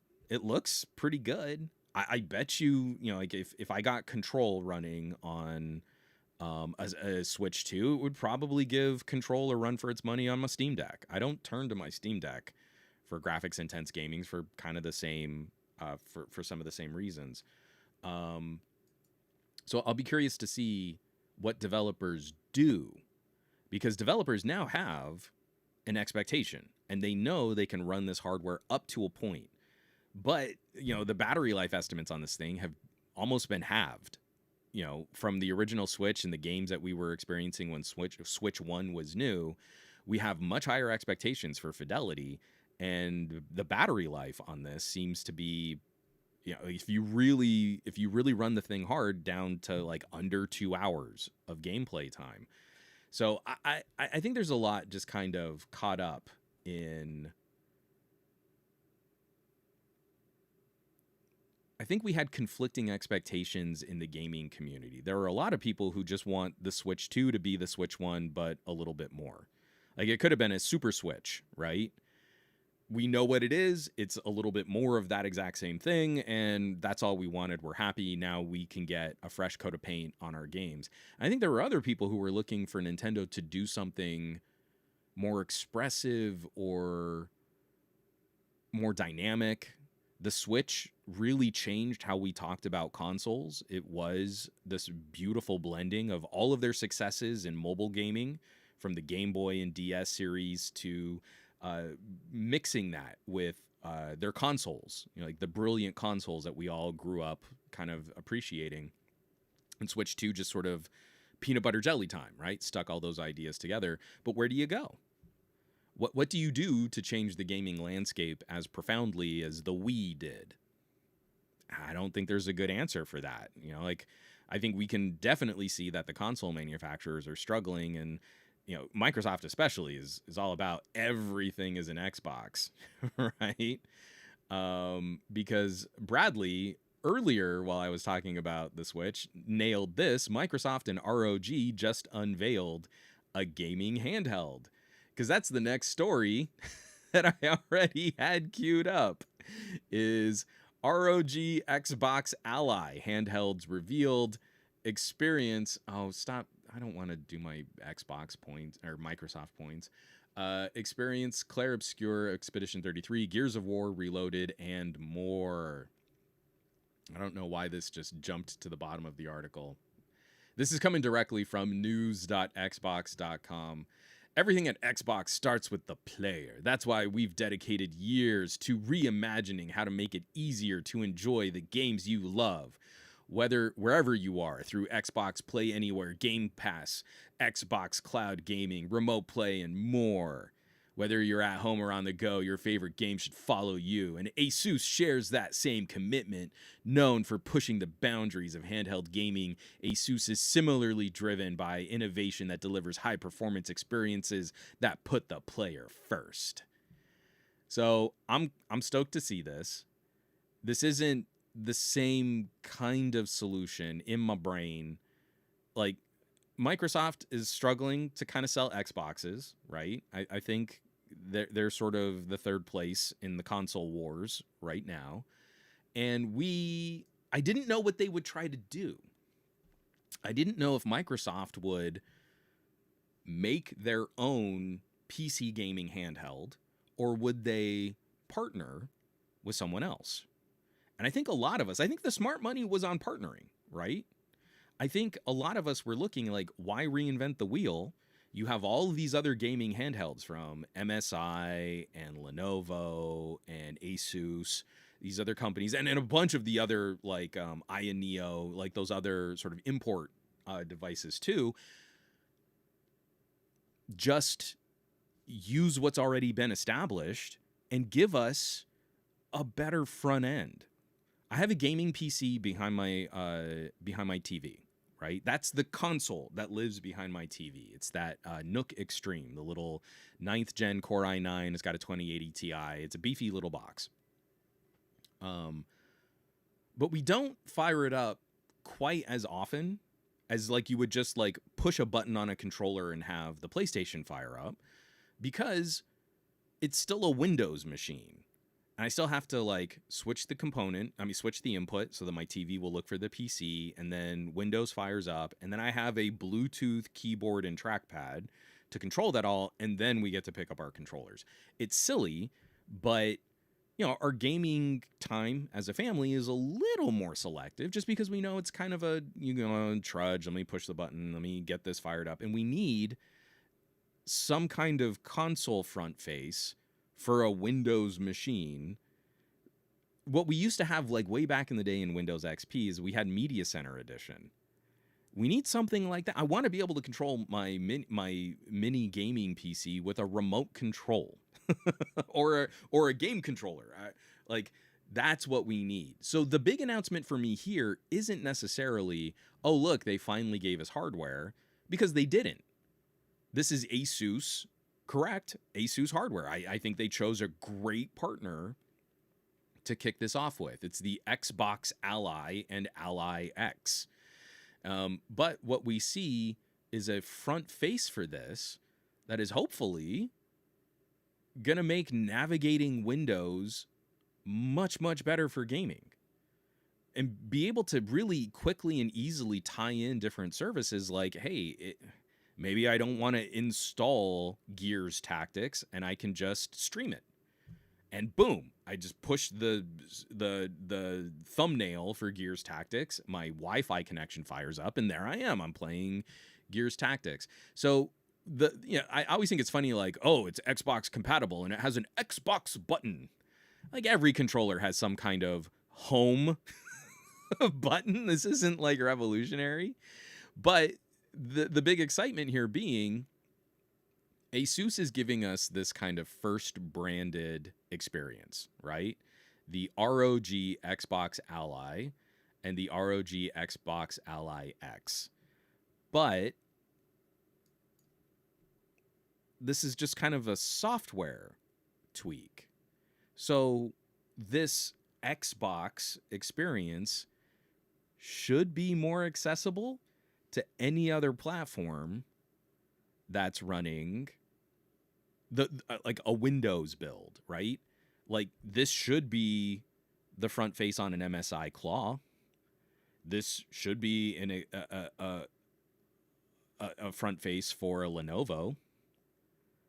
See, that actually moves us. Like it makes the PC gaming experience a little more like console. It gets you into playing. I don't think it ever ran well, but I can load Windows on my Steam Deck. I absolutely will not, because I hate using Windows on a little tablet-y thing with no keyboard mouse. Windows isn't built for that. If it were Windows 8, actually that would have been better, because all of the live tile interface and like the start button would bring up all of these little blocks and squares. It'd be much easier to navigate touch if we had something more akin to Windows 8. I'm so old. But what we have in Windows, I don't want Windows running on my Steam Deck. My Steam Deck, SteamOS, is much, much nicer for that. Pick this thing up, open this menu, push this game, and play a game. That's what I want. And so that to me is the big excitement of this announcement. Isn't so much, oh, it's the Asus. I'm glad Asus is partnering, because I'm sure that the Xbox Ally is going to be good hardware. Asus has made some great gaming hardware. ROG, man, that label means something to a lot of gamers. But now let's get this software out to everyone else. I want it on my mini PC. I want it on my gaming PC behind my TV. Makes so much more sense to me to run something like that than to keep running Windows and need a keyboard and mouse.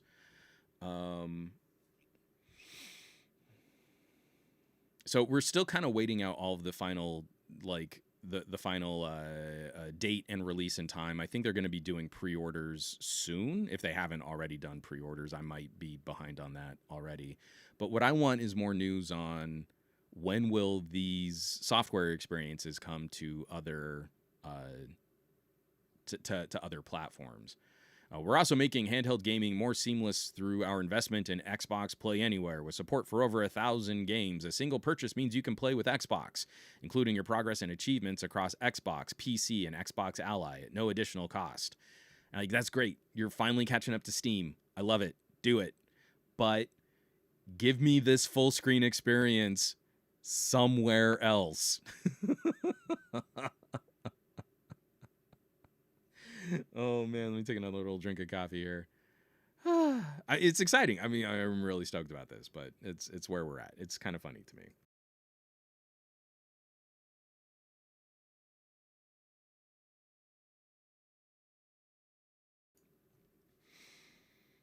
Oh, from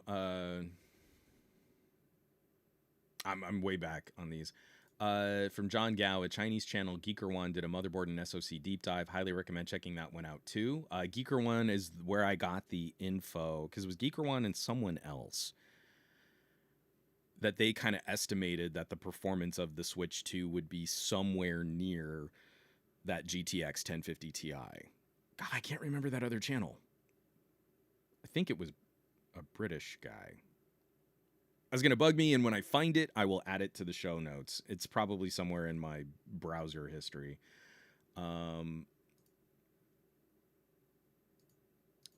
Here we go. Xfire151. The selling point of the original Switch for me was it was cheap during COVID, and I wanted something to do at home. Especially at the time where scalpers were going crazy on laptops and GPUs and PlayStations and Xboxes. Like, we saw huge issues there. If you could score yourself a Switch, even at some of the inflated pricing because of scalpers, yeah, the Switch was a great way to, I'm going to walk around the house or go outside or kind of play this game, and everyone's on lockdown, and that's how I can also, hang out with other people. It's pretty great. JGJ is also kind of saying it was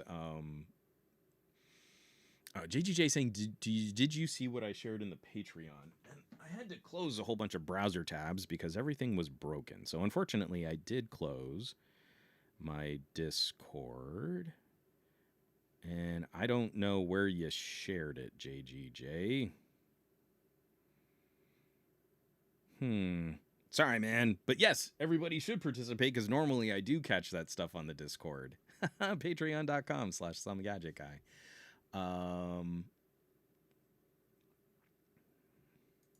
Oh no, Amaldi. Someone said to my dad, game consoles will damage kids' brains and will also break the TV. That was more than 20 years ago. So I couldn't play any consoles as a child. I've gotten to play, though, with emulators. Well, you've got lots of amazing game experiences to catch up on. And I'm so sorry. I think everyone had that one family in the neighborhood who was like, oh, this is going to be bad. And 10 to 1 says those parents are like super deep into like social media and conspiracy theories and QAnon and stuff like that. Everyone who like I meet who's like, oh yeah, did you know that the gaming is gonna rot your kid's brain? Also, look what I just found on Facebook. I do my own research. From Michael C, I don't think Game Pass is a very good deal anymore. I mean, it's $240 a year. I'd rather just buy $240 worth of games and look for good deals. I still do have the Game Pass PC subscription. And it's, I think you're right. I think if you're someone who wants to play everything and you want to dabble, like maybe you don't want to commit to spending $80 on this game, so you just want to pick it up and maybe you'll let it go. I think Game Pass can still be a good value if you know what kind of gamer you are. But you're not wrong, where if you get into PC gaming, my Epic library, I think I've paid for 3 games on Epic, and I've got hundreds of games on Epic, and some of them are real, real good. I think the PC gaming experience is better and more cost effective. But then again, if there's something that's locked up as an exclusive, I just wait. If Sony's not going to bring it to me at launch, I'm just going to wait. I'm not going to play GTA at launch. I'm not going to have a console that can run it. So I'm just going to wait. It's kind of a bummer when we still kind of, like, I look at the next GTA and it's kind of a bummer to me because we're still playing the older console model when PC gaming has kind of had this renaissance. And do you want to make the most money you can? Why would you lock it to console? You'd have a whole bunch of PC gamers just ready to get at it, right? I know it can be, maybe it's an argument against piracy or something like that, but I just don't think that holds water anymore. I just think you put it out, you make it easy, you make it accessible. No one's going to try and run an emulator to play GTA because you can just go out and get it legit. that's probably the best way to do it, and you would make more money in that initial launch. Instead, I think what they're doing cynically is we'll wait a year and then we'll release it for PC, and the PC gamers will be so happy that we'll see another surge of sales on this game. And by that point, I'll just be tired. I'm always just so tired. Yeah, it's funny.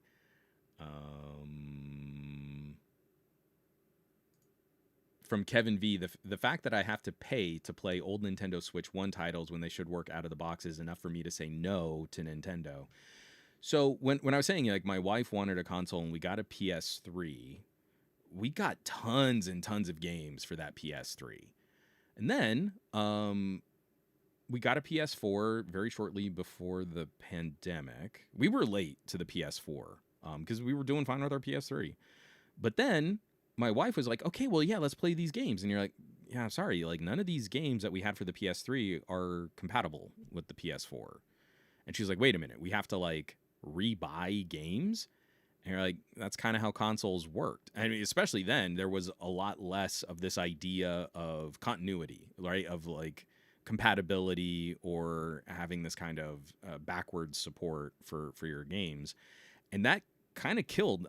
We didn't get nearly as many games. I think we had like dozens of games on the PS3. I think we had like 6 on the PS4. 6 games that we played a lot, but at that same time, I was showing her like, well, and this is my Steam library and blah blah blah blah blah. And here's like, you remember when I was really into Portal? I can still fire up Portal today. And she was like, yeah, but that was like 4 PCs ago. And you're like, yeah, it's a PC. I mean, we can play Half-Life. Do you want to play Half-Life? I can load it right now. And I think that's what got her kind of off the cycle of consoles, was backwards compatibility. I think the console makers are doing a better job, but nothing's still...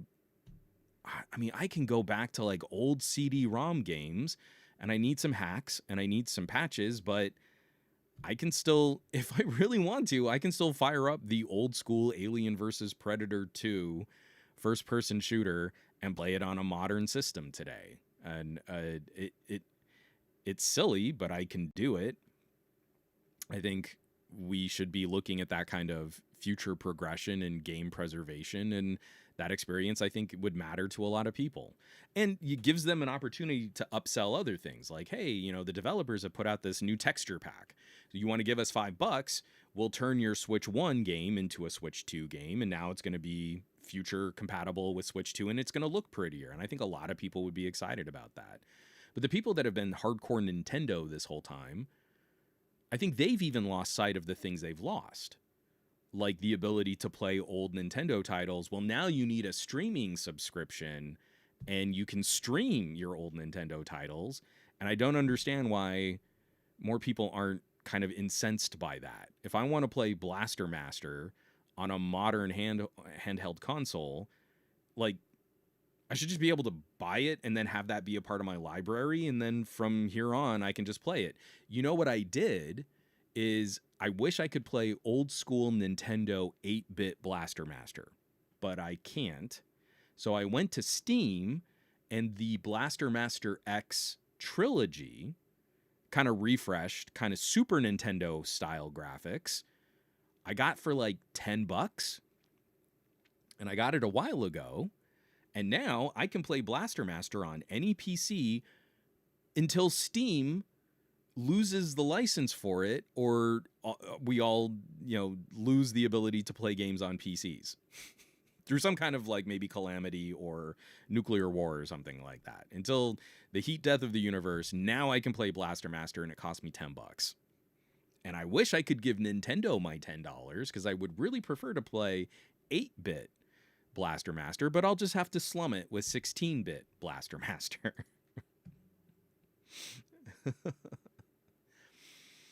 From Ken X. Okay, Ken, here we go. I'd like Bazite or SteamOS had streaming services as well. It'd make the perfect streaming gaming OS. So, on my Steam Deck, I have Steam Link, so I can run a game from my workstation. The GPU in my workstation does all the heavy lifting, and it just uses my Wi-Fi to send the game to my Steam Deck. I played a good chunk of RoboCop that way. Even though I hate playing first-person shooters on dual stick, I'd much rather prefer playing on mouse and keyboard. But that was a game I did not want to play on the big family TV where my daughter could see it. I don't like gaming in my office because this is where I do all my work. And I don't know, the Steam Deck was this perfect way to kind of move it around. It's really easy on a Steam Deck to also add Game Pass xCloud streaming to your library. So you have an Edge tab. You can install the Edge browser, and you have a little tab, and you tell the Steam Deck, this shortcut, use that as a game in my library. And so I touch that in my library, and it opens up xCloud, and then from there I can pick what game I want to play. It's just a browser tab, but it works. It works great. It's super smooth.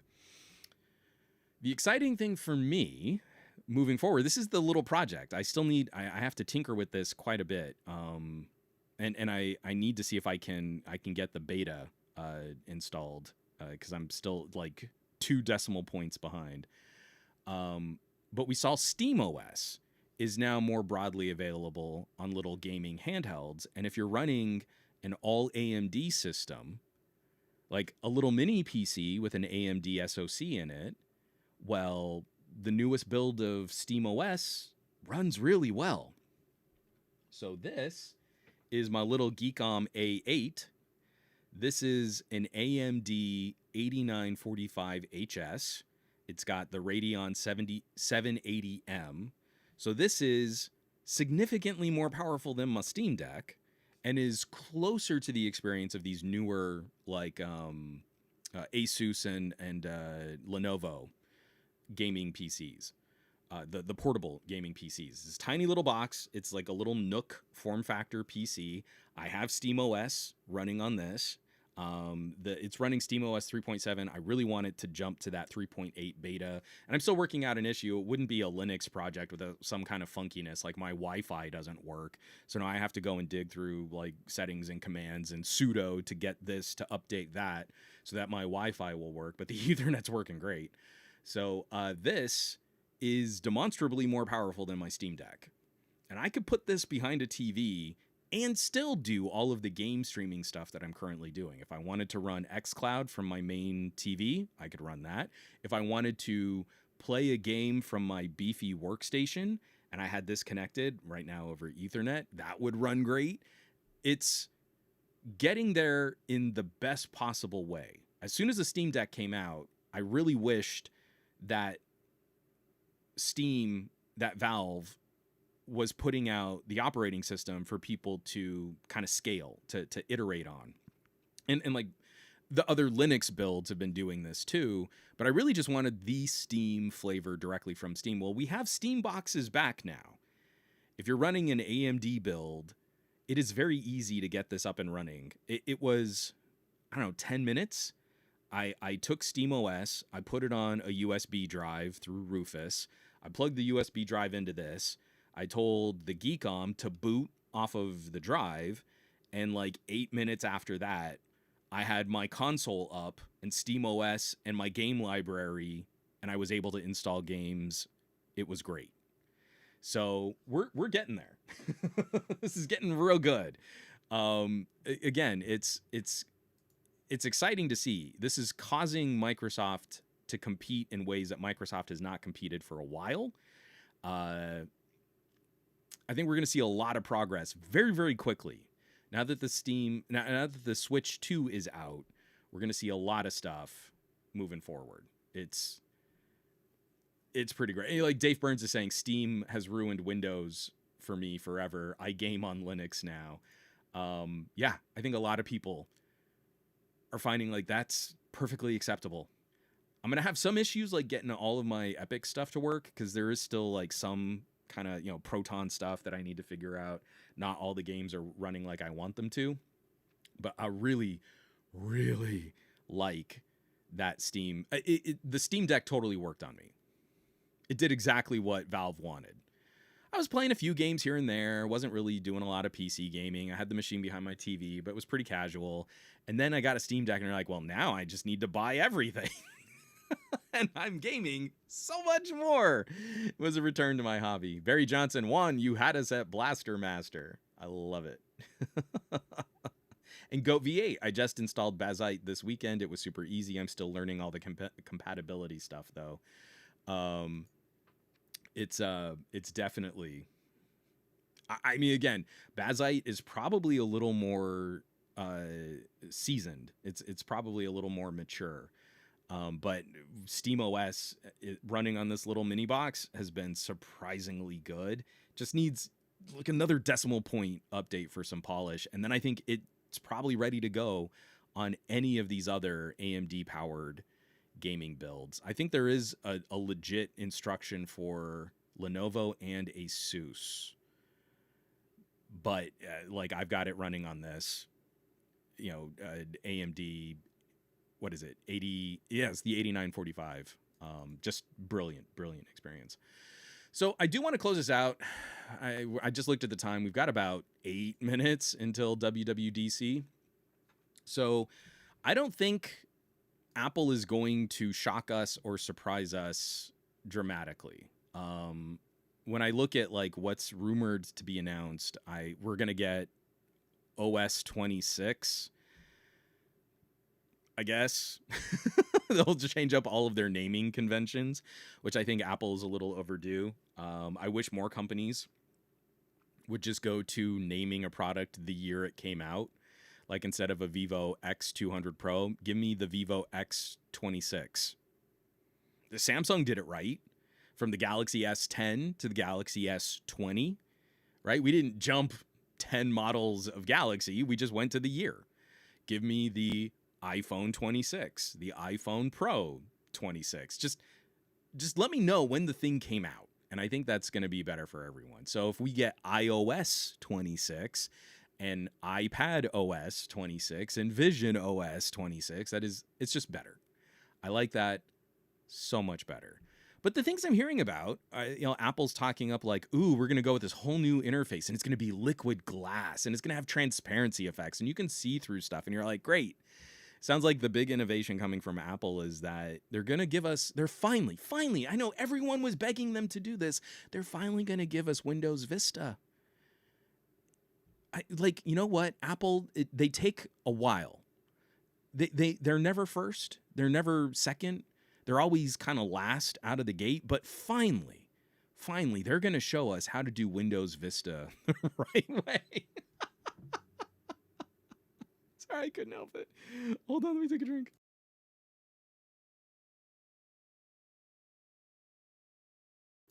Oh, Goat V8. Nah, name it after a dessert. I miss, Apple naming all of their releases off of cats. We never got Ocelot. Ocelot's my favorite cat. And we should have had an OS 10 Ocelot.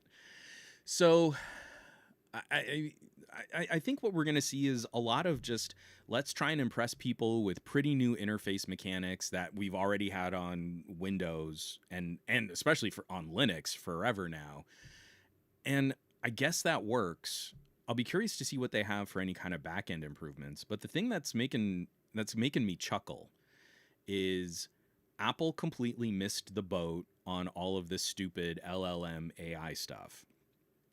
I really think Apple executives wanted a company like OpenAI to come in and pay Apple for the privilege of being the sole AI provider. I think Apple executives got it stuck in their brain that they deserve people throwing them money just for access on their products to consumers. Like Google, where Apple was getting like $10 to $20 billion a year for Google search to be the default search options in Safari and Siri. I think Apple executives are saying, well, yeah, people should want to pay us so they can be on the iPhone too. And when they brokered that deal with OpenAI, they didn't get billions of dollars. And I think it kind of settled in then, oh no, we've got to do our own AI stuff also because we're losing this rug pull shareholder investor bait scam of a market in AI. And of course, Apple Intelligence comes out and it's clown shoes. Apple is so far behind because I feel like they thought someone was going to come in and solve this problem for them and pay them so that they could solve this problem for Apple. So much so that before WWDC, did you guys know that artificial intelligence really isn't intelligent? Did anyone tell you this? That when something says this AI can reason, it doesn't really reason. It's just like just kind of finding patterns. I know this is shocking news. I have not said anything like this for the months and months and months that we've been talking about AI. This is totally news to me. I'm obviously being facetious and sarcastic and so disappointed. But that's the tone of the commentary coming from people talking about Apple right now. This is news to them because it's like if you're super hardcore into like this flavor of tech commentary and everything Apple does is magically delicious, then it's kind of like Fox News, right? You don't actually have a good educated population of people. You're just kind of rowing along with Apple marketing. So this is coming by way of a Twitter feed. Ruben Hassid. Breaking. This is breaking news. Let me see if I can make this a little bit bigger just for the stream because it's coming off of a tweet thread. Breaking news. This is super important, hot news here, people. Apple just proved AI reasoning models like Claude, DeepSeek R1, and O3 Mini don't actually reason at all. They just memorize patterns really well. And here's what Apple discovered. Hint, we're not as close to AGI as the hype suggests. So Apple has published a paper called The Illusion of Thinking, Understanding the Strengths and Limitations of Reasoning Models via the Lens of Problem Complexity. Apple is so far behind in the LLM space, and they tried to hype everybody up on Apple Intelligence, which has been a complete failure, that now I think they're trying to salt the earth. I think they're trying to go scorched earth. They're now publishing papers to point out to people that AI really isn't that intelligent. So even though we tried to sell the iPhone 16 on a new camera button and Apple Intelligence features, you really shouldn't care about AI now. Now that we couldn't make money on it, we're going to point out to you how everyone else has been overhyping and overselling AI. We did too, but if we had made money on it, that would have been good. But since we didn't make money on it, no one else should be able to make money on this either.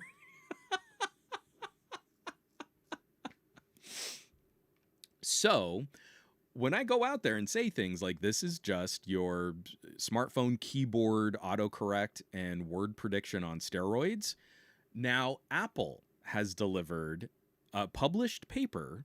I mean, you can read the abstract and you can go through some of their testing protocols. And instead of giving them like the same kinds of benchmarks that AI is usually graded on, Apple engineers went and tried to give these models novel experiences. Like, here's a new game to play. Can you figure out optimal strategies for playing this new game? And of course, because it's not a part of their model, those models struggled with coming up with effective gameplay strategies. Like, it's all just theft and it's all just copying. And we've been saying that for over a year now, for since the whole GPT private company explosion, where LLMs used to be this kind of fun thing to tinker with, and it was this hobbyist kind of enthusiast space. As soon as OpenAI started saying, hey, there's a business model here, everyone went closed and proprietary. And as soon as that happened, we started pointing out, like, this is a terrible way to do most of the things that you're trying to make it do. This is a terrible way to run search. This is a terrible way to verify information. This is a terrible way to cost effectively run different platforms and services on your phone. Because if it's got to go up to the cloud, or if it's even just hitting this little MPU, this is so much worse than just like the classic assistant tools that we had in the past. We've been saying this for a while now. But now that Apple hasn't been able to bring a good competitive product to market utilizing the same strategy, now it's, oh my gosh, did you guys know AI really isn't intelligent? Did you even know? I'm so glad Apple is here to let us know these things, because the only thing that passes for consumer education in the tech space right now is the marketing budget at the corporation. Microsoft has a huge marketing budget. Google has a huge marketing budget. Apple has a huge marketing budget. And if you try to talk to these people, one of the dads on my daughter's softball team works in investing. And we were just kind of shooting the poop. And I mentioned kind of offhanded what a scam AI was. And that spurred a 30-minute conversation just talking about how ridiculous the lack of business model is. I think I actually changed that dude's portfolio. Because, again, AI's hot. You got to have AI on things. We were laughing. Like, every company's trying to put out some kind of AI play. And then I broke down, like, well, what about the bill for water? What about the bill for electricity? What about the infrastructure space for data centers? Look at Microsoft is, moving away from this project. They tried to fire up 3 Mile Island. They tried to fire up 3 Mile Island. They tried to go nuclear. Nuclear, yes, nuclear. 3 Mile Island, yeah. They tried to bring it back. And they tried to put the insurance costs on taxpayers. So you would have paid if 3 Mile Island went kaput again. Wait a minute, but that doesn't make any sense. You're right. It doesn't. There's no business model here. There's no sustainable revenue that can generate profits from the incredible amount of expenses that this would cost to operate. But now, thankfully, Apple is finally in this space, letting people know what's really going on. This is shocking news to all these people here. It's phenomenal. So Ruben Hesed wraps up his Twitter thread.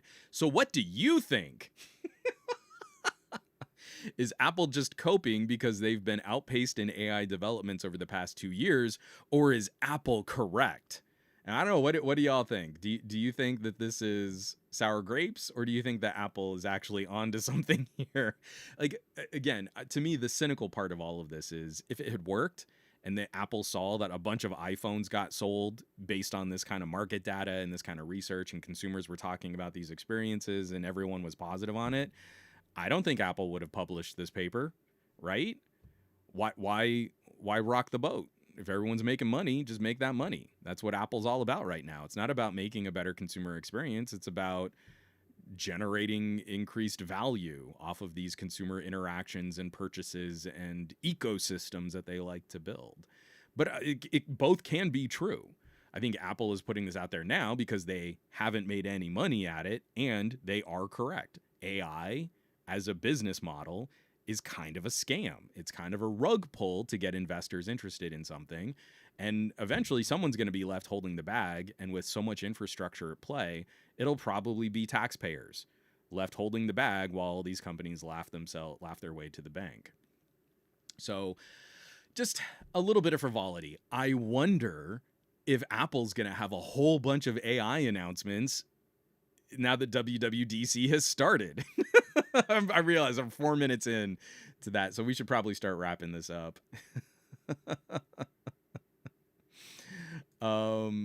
Michael C., this guy thinks Apple is the first person to figure out that LLMs are just word predictors.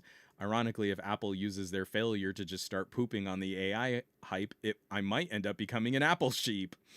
Then from Ken X, or it gave them an excuse to make their older devices obsolete because they've always used inadequate RAM.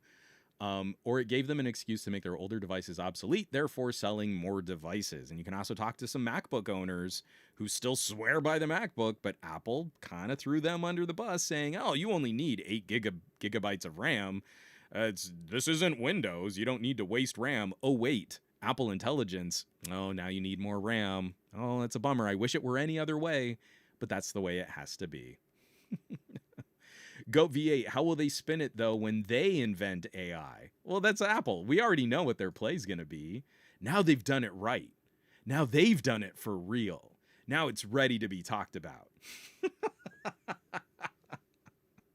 So we're going to go ahead and hand it off, folks. I don't know that I'm going to watch WWDC. I think I'm just going to catch a recap when it's all done. And if we want to, we can talk about it next week. By that time, I bet a lot of people have already talked it to death of the amazing things that Apple's finally giving us, like better window management and glass transparency effects. Oh my gosh, can you even believe it? It's like Apple really knows how to make cool stuff. But I hope there's something more substantial in there. Like I said earlier in this, Google, Apple, Samsung, our mobile space is just so boring right now. It's just so static. And these three companies, largely responsible for the bulk of gadget sales here in the United States, have no pressure to innovate or do anything more dramatic because they know they've got the United States on lock. And unfortunately, that does seem to kind of influence a lot of their global positioning too. But in other markets where, hey, if you want a camera specialist phone, if you want like the best selfie shooter, if you want to do something really interesting with audio or music or gaming, there are these other options that consumers seem to like. It would be nice if we could get some of that competition here in the United States again. It'd be nice if a Motorola would show up with a flagship device. So we'll be back next week. If we want to talk about WWDC, we can. We'll have to see when we get there. And I'll have a couple other videos and stuff to kind of share along the way. Some fun projects that I'm working on right now, like a mini PC that's running SteamOS. I think this is worth a little kind of recap video. So everybody out there, I hope you have a fantastic week. I want you to do awesome with your technology. I want you to be awesome with your technology. And I'll catch you back here next week for another episode of the Monday Morning Tech Chat Show on the SGGQA podcast channel. Be safe. Take care of yourself. Take care of that mental health so you can keep being the amazing tech neighbor I know you can be. And I'll catch you back.